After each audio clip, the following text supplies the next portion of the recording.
Welcome to another episode of Healthy, Wealthy, and Wise Retirement Podcast, where certified financial planner Lauren Sherman shares thoughts on having a healthy mind, body, and spirit, an abundance of wealth inside portfolios and out, and lessons learned from clients and mentors over the years. Welcome back to another Healthy, Wealthy, and Wise Retirement. I am your host, Lauren Sherman, and today we knock out part 2 of my conversation with golf professional Eric Peyton. Head back to part 1 if you missed it, but as we wrap up today, we give Eric some quick-hitting questions that came in from our listeners. We talk about his favorite golf course, his best round, a common tip golfers receive that is not helpful, and, of course, much more. Thanks for joining, and let's jump right back into the conversation with golf pro Eric Peyton. So, taking a step back, this is primarily a podcast for retirees talking about their finances, taxes, that whole world. So golf is a little different avenue than what we normally take. But with the idea that people get to retirement and all of a sudden they have so much more free time on their hands, and a lot of them are taking up new hobbies, and golf is one of the most popular ones. Like you mentioned before, it's something that people can do at any age. So we do see a lot of our clients are taking up golf much later in life. And it's a social thing. Yeah, they don't want to be embarrassed in front of all of their friends too, or they want those bragging rights of playing a little bit better than their group. So with that in mind, we had our listeners send in what I'll just call rapid fire questions. So these are from our listeners. So don't give me the crooked eye if any of these look a little strange. But the first one, what is the coolest golf course you've played? Prairie Dunes Country Club in Hutchinson, Kansas. Oh, wow. Hutchinson, Kansas. You wouldn't think, people think of California, Florida, all of these cool. What was so neat about that course? Well, so I was a pro there. That was the last club I was a pro at. At the time, I think we were ranked maybe 26th in the country. Right now, I think it's ranked 18th in the country, depending on where you look. It's just it's a hidden gem. People know about it in the golf world because it's highly ranked. It's a Perry Maxwell design. And it's just a really, really well done course. It's so challenging. The first time I played it was in college, and then the next time I played it was when I became a pro there, like 3-4 years later. And in between there, I could recall every single hole from memory. And I'm not someone who does that. I can't recall holes very well. But everything is so memorable about it, and it's so well designed. Yeah, there's a famous golfer. I can't remember who it was exactly. It's the generation of Faldo, Norman era, who said if there was an ocean to the right of their fifth hole, it would be a top 10 course in the world. But there's not. The location is not great, so it's a little less known. But it's a cool place. It's my favorite place in the world. Well, so that probably answers our second listener question then was, do you have a favorite course if it's different than perhaps the coolest course you've played? Is it same answer? Yeah, same answer. My next would be a course called Landman in Nebraska, northeast Nebraska. Just actually opens up.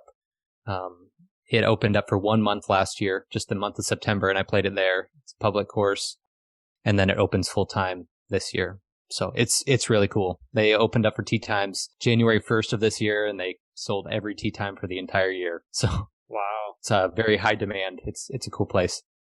So living in Iowa, the two of us at least, those are both drivable locations. I guess maybe you're not going to get a tee time. Yeah. Prairie Dunes is about 6 hours away from here in Des Moines. Landman, I can't remember exactly what it was. If it was like 4 maybe, but doable. What is your lowest round, or the lowest? I guess the second part to that question is the lowest you've gotten your handicap. My lowest individual round was a 66, 6 under. When the pros are competing and playing professionally, they don't normally keep handicaps. So I didn't keep a handicap when I was at my best. It probably would have been 0, maybe plus, maybe a little under. Right now I'm a 2. So I'm definitely not at my peak. It's my skills. I don't play as much, and my skills have definitely dropped. So, and it's a lot easier to go from a 20 to a 15 than a 2 to a 0. I'm imagining the jumps get more and more difficult the lower your handicap gets.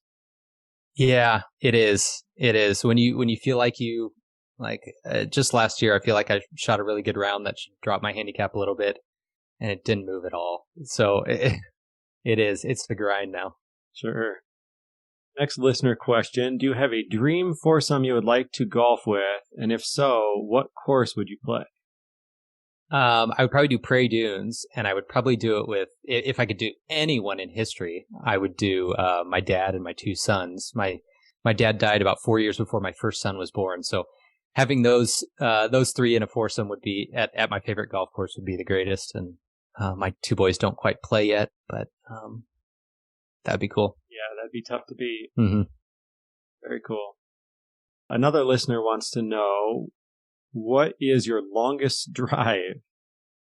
I don't think this is a great answer, but it's probably over 350, but that's only because I used to work at a course in Vail, Colorado, so it was at 7,000 feet above sea level, and the first hole was kind of up on the side of the mountain, and it was a par 5 that went down into the valley.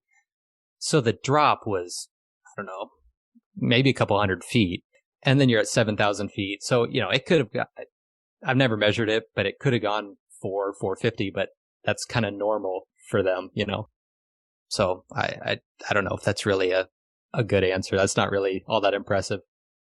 That's the kind of question, though, or the type of shot that you could have I think a lot of the golfers out there, maybe hacks, you could say, that aren't out there to shoot a good round necessarily, but if they can walk away with one bragging right of, hey, I whacked one 325 yards or something, that alone will keep them coming back for one more round. Yeah. I should have measured one day, but when I was out there, I never did. A follow-up to that, this is a funny a listener question too. What's your maximum club head speed with the driver? Max is probably 115. In a normal round, I wouldn't swing anywhere near that. I'd probably try to shoot for be around 105, 110-ish. Probably more like 105 just to keep it in play. If I tried to swing 115 all the time, I wouldn't hit a lot of fairways. Right. So would you say it's closer, ratcheting it down to like 80, 90% is a good feel of the swing rather than going all out each swing? Would that be about right? Yeah. I typically tell people don't sacrifice centeredness of contact in order to gain swing speed. And a lot of times when we try to swing really hard, we get tense. We tense up our muscles and we actually swing slower. So I would rather people tone it down a little bit, try to hit the center of the face, because that's where you're going to get more distance than trying to get a couple more miles per hour on your swing speed, because you're more likely to miss the center of the face. And you mentioned this earlier, but I think sometimes we think of ourselves in our best version. If it's a 160-yard shot and one time you hit a wedge that far, you think, oh, that's my wedge, even though that was downhill with the winds situation. So, yeah, you have to give yourself a little bit of leeway to not hit your absolutely greatest shot of your life, too. Right. I'm a little embarrassed to ask this next one, but this one's a two-parter. So another listener question. Have you ever swung and accidentally hit someone with your club? And has your ball ever hit another golfer? No, and I hope to keep it that way. There you go. Does your interest for golf fluctuate, or do you have that same passion for it each day?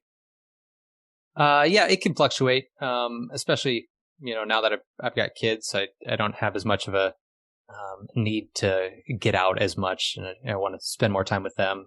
But also just like over my lifetime, I had a different love and passion for the game when I was competitive and knew I could continue improving. And then for a little while, I hated the game because I knew I had peaked and I was on my way down and would never be that good again. And so I hated it. I just didn't like going out because I couldn't be competitive with myself.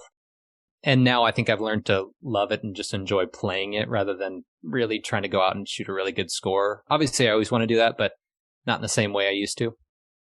So yeah, it does fluctuate over time and day to day. But it's not ruining your round if you start off bogey, the other 16 holes. You're not just done with the round. You're still able to enjoy it. Right. Just got to forget about it. It's meant to be fun, meant to be entertainment. There's only a very small number of people who can make a living playing and competing, and that's not most of us. Right. I've found for myself, I'm always very excited about golf in the spring, especially when the Masters is on TV.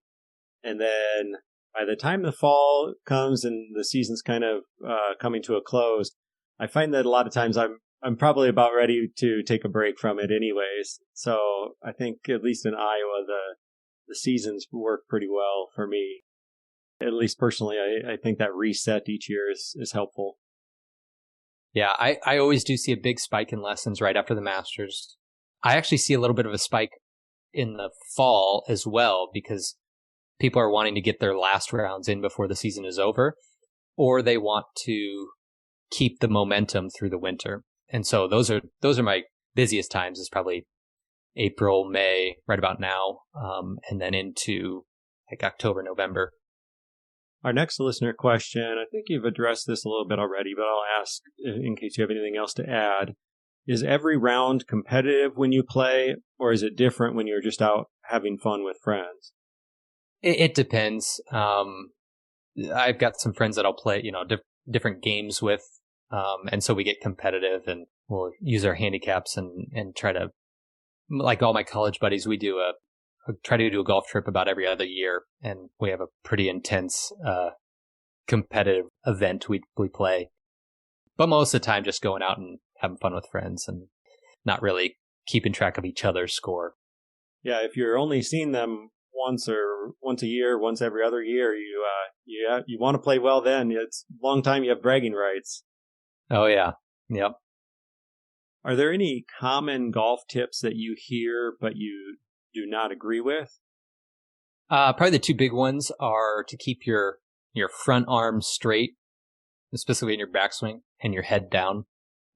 You want that arm straight in your backswing a little bit. You don't want it locked. A lot of people, I think, focus too much on that. And then having your head down, I see a lot of people try to keep their head down, and then they're keeping their head down even after the ball is gone. Well, that's too long. A lot of those things those both are a little bit contextual. They're correct, partially correct, and they're correct at different times in your swing, but not all the time. And so people will overdo them. So that's kind of the almost the YouTube teaching mentality. Like a lot of that stuff you'll see on YouTube is correct for a lot of people, but it's not correct for everyone. Those would be examples of that. Someone may tell you to keep your arm straight, your head down, but that doesn't mean your playing partner needs to do that as well. Sure. And finally, our last listener question, a very specific one here. A listener asked, how quickly can you get me from shooting a 96 average to an 86 average? Not 85, the 86 average. Yeah. Kind of said this a little bit, but I would say lag putting and pitching. If you can do those things really well, you can shave off 10 strokes. Maybe not right away, but over time, if you give some, invest in those a little bit. I imagine it would help too if it's someone if you're shooting 96, you're not only probably having a handful of three putts, but sometimes you're in the water, out of bounds, and having those penalty strokes really add up quickly on a scorecard too. Yep, definitely. You want to avoid those areas. If you can, even hitting a bad shot that's away from a hazard is better than hitting a good shot that's towards a hazard. Right. So we've obviously talked about golf today, but you're also involved with Financial Hope Workshop at Lutheran Church of Hope in West Des Moines. Mm-hmm. Can you give a high-level overview of this and who it might be a good fit for? Yeah, so it's a one-day workshop that's, I think it's about 3 hours long. A lot of times we'll have lunch involved with it. But I've got a really great team who run our financial classes. We're very passionate about it, and they've kind of created this course.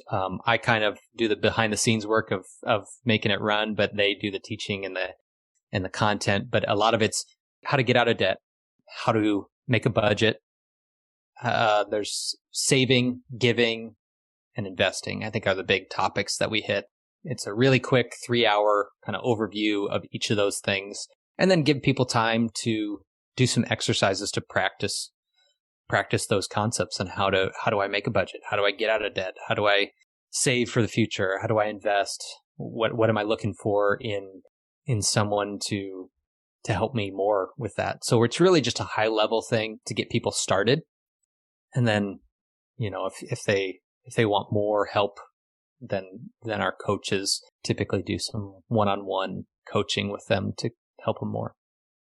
I think just the fact that it's in a group setting and there's a specific date is helpful too, because there's some accountability there where I imagine this is the type of thing that's on everybody's checklist or everybody's radar that they know they should be doing it.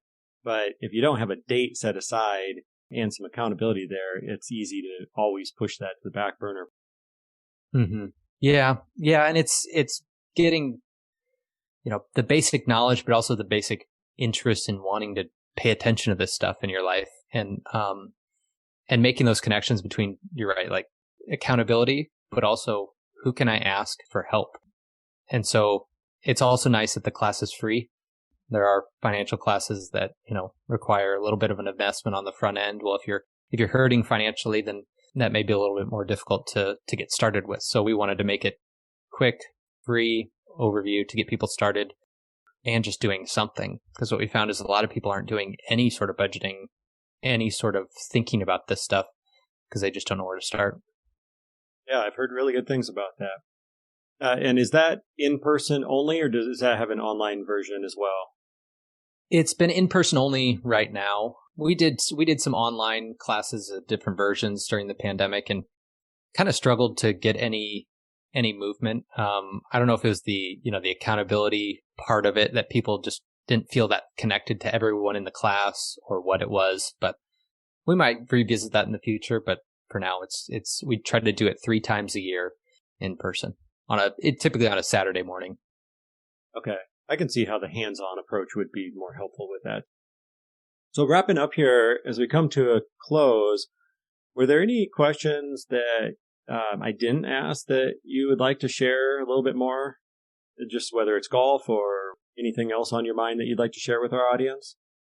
No, not really. I think you kind of covered everything. And yeah, I mean, if anyone has any questions about either Financial Hope Workshop or golf in general, I'm pretty easy to find online. And yeah, I'm always excited to help someone new to love the game a little bit more, to play better golf, a little more consistency.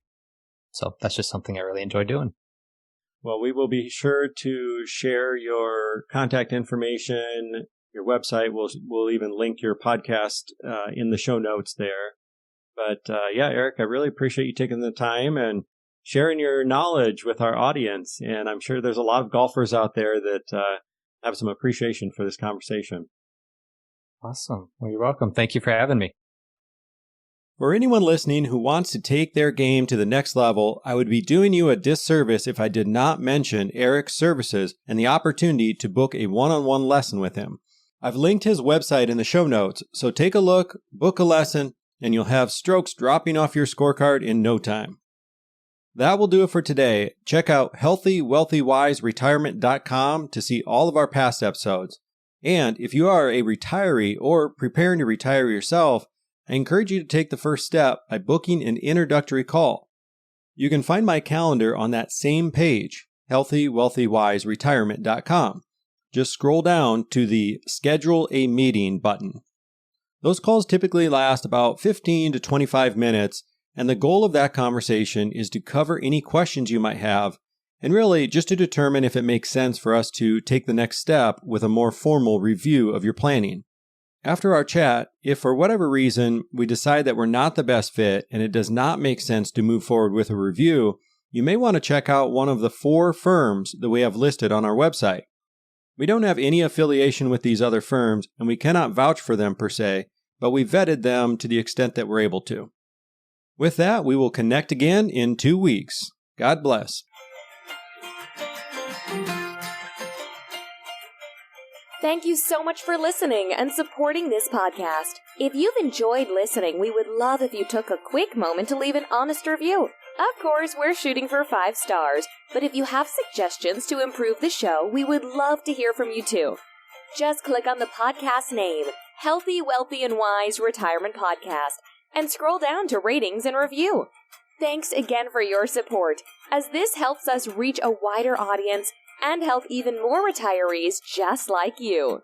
This podcast is for entertainment and informational purposes only and is not intended as a specific tax, legal, or investment advice. Lauren Sherman is a certified financial planner and co-owner of Integrity Wealth Management, an investment advisor serving retirees in search of their own healthy, wealthy, and wise retirement lifestyle.